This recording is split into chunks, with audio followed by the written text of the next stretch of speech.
Hi friends, చేపల పులుసు టైప్లో బెండకాయ పులుసు ఫ్రెండ్స్. ఉల్లిపాయలు, పసుపు, సాల్టు బాగా మగ్గబెట్టుకోవాలి. వేసాను ఉల్లిపాయ ముక్కలు, పచ్చిమిరపకాయ ముక్కలు, సాల్టు, బెండకాయ ముక్కలు కూడా వేసుకుని బాగా మగ్గబెట్టుకోవాలి. కారం తగినంత కారం, వాటర్ వేసుకుని ఒక ఉడికిచ్చాక పులుసు వేసుకోవాలి. చింతపండు పులుపు,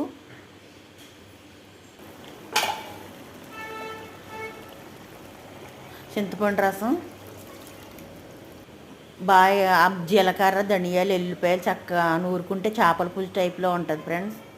చేపల కూరలాగే ఉంటుంది. ఇంకా ఇల్లంతా గుమ్మలాడిపోద్ది, మంచి స్మెల్ వస్తుంది. టేస్ట్ కూడా బాగుంటుంది చేపల పులుసులాగా. ఎప్పుడైనా సరే మీరు బెండకాయ పులుసు పెట్టుకున్నప్పుడు జీలకర్ర, ఎల్లిపాయ వేసుకోండి, చాలా బాగుంటుంది. ఉల్లిపాయలు కూడా గుజ్జు చేసుకోవచ్చు. నేను ఉల్లిపాయలు గుజ్జు చేయలేదు.